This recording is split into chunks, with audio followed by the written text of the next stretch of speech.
کر لیا ہم نے کہ ہماری بربادی کا ذمہ دار کون ہے۔ آج کل پاکستان میں انتہائی سیاسی خلفشار ہے۔ ایک طرف یہ اپوزیشن والے ہیں جنہیں پی ڈی ایم کہتے ہیں، دوسری طرف حکومت ہے۔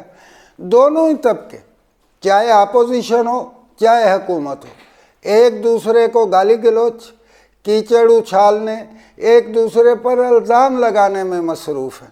ان تمام لوگوں سے میرا ایک سوال ہے، اور آپ بھی سوال کریں، کیا انہوں نے کوئی آج تک پروگرام دیا؟ چلے اپوزیشن کی بات کر لیتے ہیں۔ اپوزیشن والوں نے آج تک کسی جلسے میں پروگرام دیا کہ ہم مہنگائی کو ختم کریں گے، ہم بجلی، سوئی، گیس وغیرہ سستی فراہم کریں گے، ہم پٹرول کی قیمتوں کو کم کریں گے، ہم ڈالر کی اڑان کو روکیں گے، ڈالر کو مناسب سطح پہ لائیں گے، روپے کی قدر میں اضافہ کریں گے، ہر پاکستانی شہری کو روٹی، کپڑا اور مکان مہیا کیا جائے گا، ہر پاکستانی شہری کو عدل و انصاف مہیا کیا جائے گا، امن و امان کو قائم کریں گے، کرپشن کو، سوائے اس کے کہ عمران خان سلیکٹڈ ہے، سلیکٹر کہیں اور ہیں۔ او بھائی، اس سے بات نہیں چلتی۔ بات تو یہ ہے کہ آپ کے پاس پروگرام کیا ہے۔ آپ اپنا پروگرام دیں موجودہ حکومت کے خلاف، موجودہ وزراء کے خلاف، ہمیں آپ کی سمجھ لگے گی۔ صرف ان لوگوں کو یہ کہہ دینا کہ یہ سلیکٹڈ ہے، مان لیا یہ سلیکٹڈ ہے، تو کیا آپ کیا پروگرام دے رہے ہیں؟ آپ نے کوئی معاشی طور پہ، سیاسی طور پہ، سماجی طور پہ، معاشرتی طور پہ کوئی پروگرام کسی جلسے میں دیا ہی نہیں۔ اسی لیے حکومت اور حکومتی وزراء آپ کو کہتے ہیں کہ یہ کرپشن بچانے کے لیے اکٹھے ہوئے ہیں۔ آپ کہیں کرپشن کو ہم نے پکڑنا ہے، لوٹ مار کو ہم نے ختم کرنا ہے، ہم نے پاکستانی عوام کو روٹی دینی، ایک پورا پروگرام دیں پاکستان کو، انشاءاللہ تعالی لوگ آپ کے ساتھ ہوں گے۔ لیکن جب تک آپ صرف یہ سلیکٹڈ ہی لگائیں گے تو میں نہیں سمجھتا کہ عوام آپ کا ساتھ دے گی۔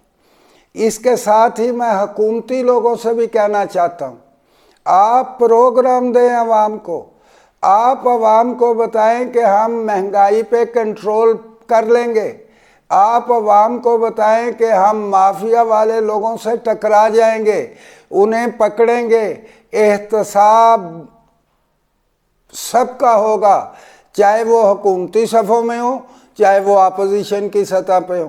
حکومت کو بھی کچھ ہوش کے ناخن لینے چاہیے۔ آپ لوگ وزیر اعظم، زرداری، نواز شریف اور اس کے حواریوں پہ لعنت بھیج رہے ہیں۔ کس بات پہ؟ کہہ رہے ہیں کہ 30-40 سال سے میں انہیں جانتا ہوں، ان پہ اللہ کی لعنت برس چکی ہے۔ یہ الفاظ ہیں آپ کے وزیر اعظم کے۔ وزیر اعظم صاحب، وزیر اعظم کو ایسی تقریریں زیب نہیں دیتی۔ میں اب آپ کو بتانا چاہتا ہوں کہ اللہ کی لعنت کن پہ ہوتی ہے؟ ہر اس شخص پہ ہوتی ہے جو جھوٹ بولے۔ لعنت اللہ علی الکاذبین، جھوٹ بولنے والوں پہ اللہ کی لعنت۔ اچھا، جھوٹ ہوتا کیا ہے؟ جھوٹ صرف زبان سے غلط بیانی کا نام نہیں ہے، ذخیرہ اندوزی بھی جھوٹ میں آتی ہے، ناجائز منافع خوری بھی جھوٹ میں آتی ہے، بددیانتی بھی جھوٹ میں آتی ہے، کرپشن بھی جھوٹ میں آتا ہے، غریبوں کی کمائی سے تجوریاں بھرنے والے بھی جھوٹ میں آتے ہیں، غریبوں کی کمائی کو لوٹنے والے، بے روزگاری پیدا کرنے والے، عوام کو سوئی گیس، بجلی، پیٹرول، ڈالر مہنگا فراہم کرنے والے، سب پہ اللہ کی لعنت ہو۔ وہ نواز شریف ہو، وہ زرداری ہو، وہ عمران خان ہو، جس نے جھوٹ بولا، جس نے عوام کو دھوکہ دیا، جس نے فوج کے ساتھ ملی بھگت سے اقتدار حاصل کیا، سب پہ اللہ کی لعنت ہو، کیونکہ آپ لوگ عوام کے خادم نہیں ہوتے۔ میں تو سادہ سی بات کہہ رہا ہوں، میں نہ کسی ایک پہ لعنت بھیج رہا ہوں، بلکہ ہر وہ شخص جس نے پاکستان کی بربادی میں کردار ادا کیا، پاکستان کی بربادی کا کردار ادا کرنے والوں کو تحفظ فراہم کیا، لینڈ مافیا کو تحفظ فراہم کیا، شوگر مافیا کو تحفظ فراہم کیا، گندم مافیا کو تحفظ فراہم کیا، ذخیرہ اندوزوں کو تحفظ، سب پہ اللہ کی لعنت ہو۔ بلکہ میں تو اللہ کی لعنت نہیں کہتا، میں تو اس سے بڑھ کے آگے کہتا ہوں، پاکستان جب سے بنا آج تک، اس مومنٹ تک، جس حکومت نے خود کی یہ تمام باتیں جو میں کر چکا ہوں، یا ان کرداروں کی حوصلہ افزائی کی، یا ان کرداروں کو تحفظ فراہم کیا، 1948 سے لے کے آج تک سب پہ نہ صرف اللہ کی لعنت بلکہ میں دعا کر رہا ہوں،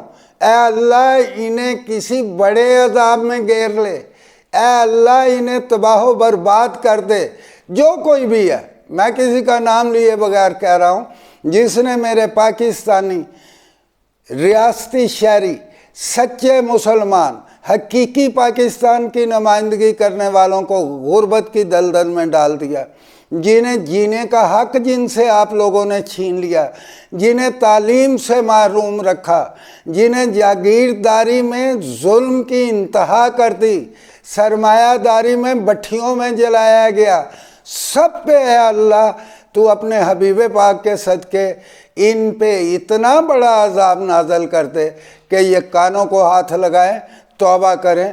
میرا مقابلہ ان تمام لوگوں سے ہے۔ پاکستان انقلابی پارٹی بنیادی طور پر یہ چاہتی ہے، اسی لیے اسے میں نے مارتے وجود میں لانے کی کوشش کی، اس کے قیام کے لیے کوشاں ہوں کہ پاکستان سے فرسودہ نظام کو ختم کریں، پاکستان سے اشرافیہ کو ختم کریں۔ جب تک پاکستان کے سیاسی نظام میں اشرافیہ کی گنجائش رہے گی، پاکستان کبھی ترقی نہیں کر سکتا، کبھی خوشحال نہیں ہو سکتا، بلکہ اس کی سلامتی بھی داؤ پہ لگی رہے گی۔ میں اور تو کچھ بھی نہیں کہنا چاہتا آپ سے، اس سے زیادہ میں آپ سے کیا بات کروں۔ میں صرف آپ سے کہنا چاہتا ہوں کہ اللہ کے لیے، میرے نبی کریم صلی اللہ علیہ وسلم کے صدقے، ان غریبوں کی حکومت جب قائم ہوگی، وہ غریبوں میں سے ہوگی، وہ نہ تو کراچی کے بلاول ہاؤس سے ہوگی، نہ جاتی عمرہ سے ہوگی، نہ اسلام آباد کے بنگلے سے ہوگی۔ جب بھی عوام کی خدمت کے لیے کوئی حکومت اور کوئی قیادت آئے گی، انشاءاللہ تعالی وہ پاکستان انقلابی پارٹی سے آئے گی۔ میں کوشش کر رہا ہوں کہ پاکستان انقلابی پارٹی کو ایک ایسی قیادت مہیا کی جائے جو غریب ہوں، جو سفرر ہوں، جنہیں پتہ ہو مہنگائی کیا چیز ہے، جنہوں نے ویگنوں میں، رکشوں میں سفر کیا ہو، پجاروں میں نہ کیا ہو۔ لیکن اس کے باوجود میں نے آپ کو اپنی پچھلی ویڈیوز میں بنیادی طور پر ایک سیاسی ڈھانچہ دیا تھا۔ اس سیاسی ڈھانچے میں نے آپ سے کیا گزارشات کی تھیں کہ میں نیچے سے نیچے بلدیاتی سسٹم کو unit, council, county, M P A, M N A کی سطح پر لانا چاہتا ہوں۔ کیوں ایسا کرنا چاہتا ہوں؟ تاکہ تعلیم آپ کی دہلیز پہ ہو، انصاف آپ کی دہلیز پہ ہو، جتنے معاشرتی مسائل ہوتے ہیں، سماجی مسائل ہوتے ہیں، گندگی کا اٹھانا، نالیوں کی صفائی، سڑکوں کی صفائی اور ان کی فراہمی، پینے کے پانی کی بات، یہ تمام نکاسی آب، یہ آپ کی دہلیز پہ موجود ہوں۔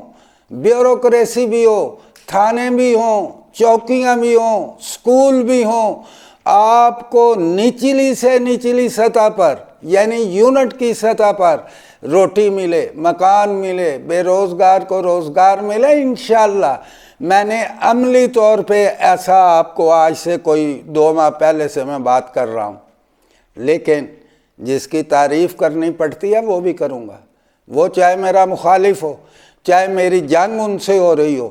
میری جنگ و جدل پاکستان کی تمام سیاسی پارٹیوں سے ہیں، کیونکہ انہوں نے الیکٹیبلز کو رکھا ہوا ہے۔ انہوں نے کبھی حقیقی نمائندے کو آگے نہیں آنے دیا۔ مگر آج مجھے ایک پروگرام جس کا نام سٹیزن پورٹل ہے، حکومت کی طرف سے جاری ہوا ہے، اسے کو سال ہو چکا ہے، عمران خان صاحب پہ مجھے بے انتہا خوشی ہوئی کہ وہاں پہ تقریر کرتے ہوئے انہوں نے جو میں چاہتا ہوں کم و بیش اس طرح کا ایک بلدیاتی نظام پیش کرنے کی کوشش کی۔ میں یہ خوشی ہے کہ جو انہوں نے فرمایا کہ پاکستان کے ہر شہری کو حق حاصل ہو، وہ ایک آواز دے اور حکومت متحرک ہو جائے، کرپٹوں کے خلاف، بددیانتوں کے خلاف، ظلم کرنے والوں کے خلاف، وزراء کے خلاف۔ عمران صاحب، آپ کی اس تقریر نے مجھے جینے کا حوصلہ دیا ہے۔ مجھے یہ محسوس ہوا ہے کہ میری طرح کی سوچ رکھنے والا آج پاکستان کو پہلا وزیر اعظم ملا ہے۔ آج سے پہلے جتنے بھی وزرائے اعظم آئے ہیں، وہ کوئی بھی ہو، میں نام نہیں لینا چاہتا، کچھ مرحوم ہو چکے ہیں، کچھ زندہ ہیں، کیا کسی نے آج تک کوئی ایسا سسٹم بنایا جسے سٹیزن پورٹل کے نام سے آج قائم ہے کہ آپ وہاں پہ ایک اپلیکیشن دیں، حکومت متحرک ہو جاتی ہے، آپ کو 3 دن کے اندر جواب ملتا ہے؟ میری رائے میں، میری عمر اس وقت 73 سال ہے، ایسا پروگرام میں نے نہیں دیکھا۔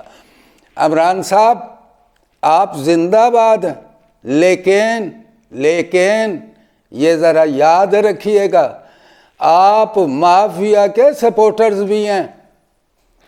آپ مافیا کسی قسم کا ہو، وہ چینی کا ہو، وہ گیس کا ہو، وہ بجلی کا ہو، ادویات کا ہو، وہ گندم کا ہو، آپ ان کو تحفظ فراہم کرنے والے ہیں۔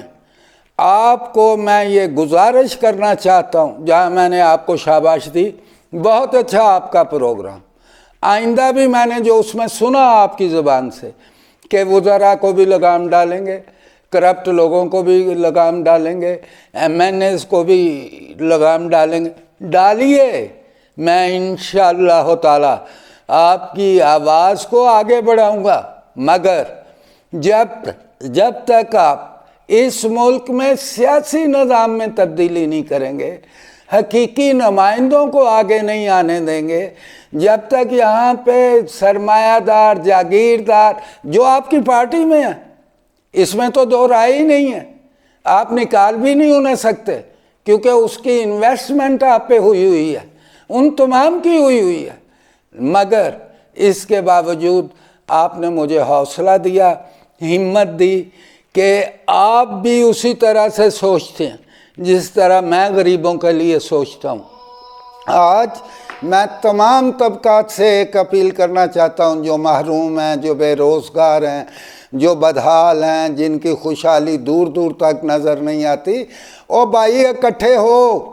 جب تک آپ اکٹھے نہیں ہوں گے، یک زبان نہیں ہوں گے، مکے کی طرح سے یکجا نہیں ہوں گے، احتجاج نہیں کریں گے، اپنی آواز، اپنے اندر کی، اپنے ضمیر کی، اپنی محرومیوں کا اعلان نہیں کریں گے، احتجاج نہیں کریں گے، تب تک یہ اشرافیہ آپ کے اوپر چڑھی رہے گی، یہ اشرافیہ آپ پہ حکومت کرتی رہے گی۔ میری پھر آخر میں آپ سے اپیل ہے، میری باوجود 1000 کوششوں کے میرے چند محترم دوستوں نے میرے ساتھ تعاون نہیں کیا، وگرنہ آج میں سڑکوں پہ ہوتا، آج میں آپ تک اپنی آواز براہ راست پہنچا رہا ہوتا، اپنا رکنیت فارم تقسیم کر رہا ہوتا۔ تاہم کوئی بات نہیں، انشاءاللہ تعالی میں اپنی جدوجہد جاری رکھوں گا، حکومت ہو، اپوزیشن ہو، اپنی رائے میں سب کو صحیح راستہ دکھانے کی کوشش کروں گا۔ اپوزیشن والو، پی ڈی ایم والو، آپ بھی سن لیں، حکومت والو آپ بھی سن لیں، گالی گلوچ چھوڑ دیں، عوام کو مینڈیٹ دیں، عوام کو بتائیں کہ آپ عوام کے لیے کیا کرنا چاہتے ہیں۔ اللہ تعالی ہم سب کا، میرا، آپ سب کا حامی و ناصر ہو، وما علینا الا البلاغ۔